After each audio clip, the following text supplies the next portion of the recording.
What's happening, good people? Welcome to the channel. I'm Wes, aka Mr. Budget Watch, and today I'll be reviewing a newest release from IronWatch.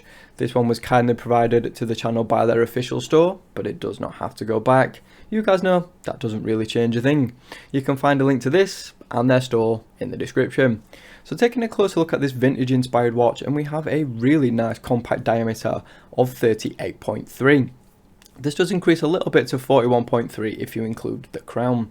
Lug to lug is a very manageable 45.5mm, as is the thickness at only 11.6. Lastly, the crown 6.4.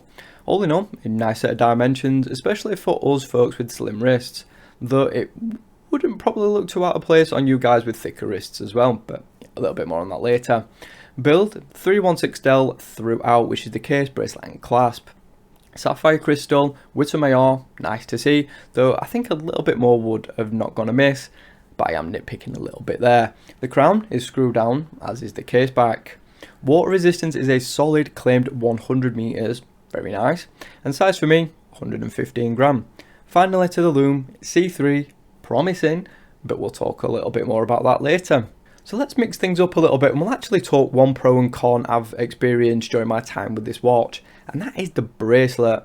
On the one hand, I love the styling. It's vintage looking, it's really cool, and extremely flexible, like ridiculously flexible. It's even more so than some leather and silicone straps I've had. Female end links that are solid also add to the quality and appeal that it has. Another big plus is it's a genuine multi-link bracelet. Yes, a proper one. That's pretty impressive at this price point. The clasp, not everyone's favourite, including my own, butterfly style. On the flip side, it just so happens to be the best quality one I've ever had. It's brushed, very solid and easy to use. Plus, the links are so small that it doesn't actually need any half links, so you can get a good fit. More on that later.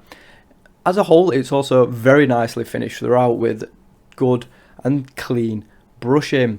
Solid links and then links further enhance this quality, but it has one tiny chink in the armour, the sizing. This bracelet is one of, if not the most awkward bracelet I have ever had to adjust. First of all, it's a screw link. Not too bad until you realise that it's a two-sided one, and you need two screwdrivers. Luckily, IronWatch kindly provide these, though using them ain't exactly a walk in the park.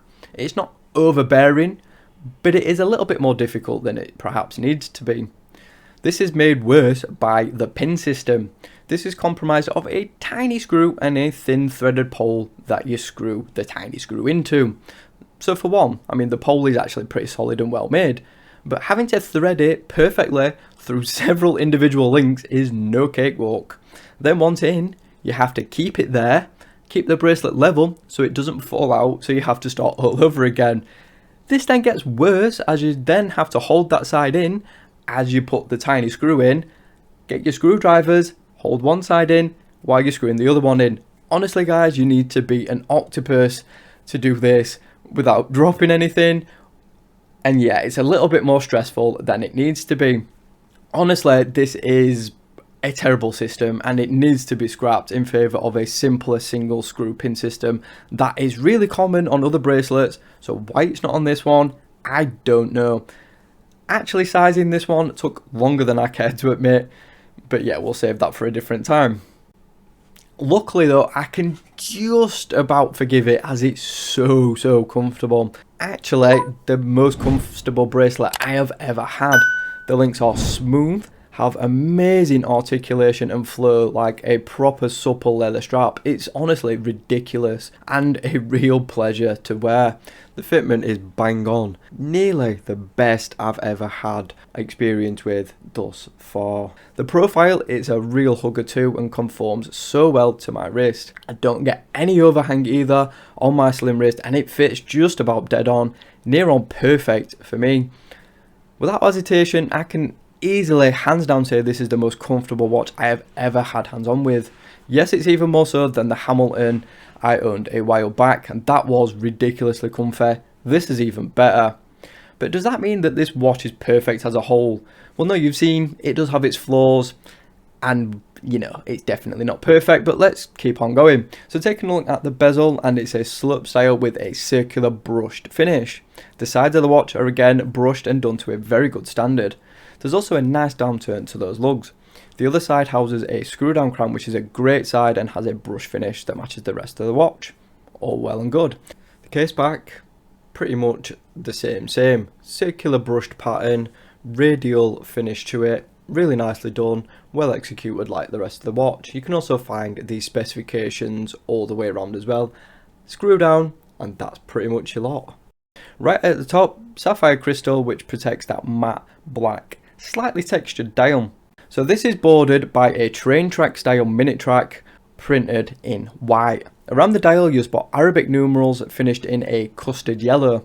I think it suits the vintage style, but it's not my favourite. At least they got the colour matching almost dead on with the hands, and they're pretty much spot on. These are cathedral style and have a pointed needle tip at the end, all high polished and bordered, which does a nice job of helping them pop from that dark dial, and does provide some nice contrast. The second hand is a very slim needle that is polished and has a small arrow tip at the counter end. All well and good, apart from one thing, the date window. If this was black, I probably wouldn't have minded as much, and if they could colour match the numbers to the Arabic, that would have been perfect, but as is, it's a bit of a sore thumb. I did speak to the owner of IronWatch, who is now planning on making a no date version. As for the branding, there is none. I don't mind this, though some of you stated that you'd like to see some, so again, the owner will be doing that in the future as an option. As for the core of the watch, it's the Myoto 8215. Another chink in its otherwise impressive armour. On the plus side, this one's actually pretty quiet. I guess I must have got lucky.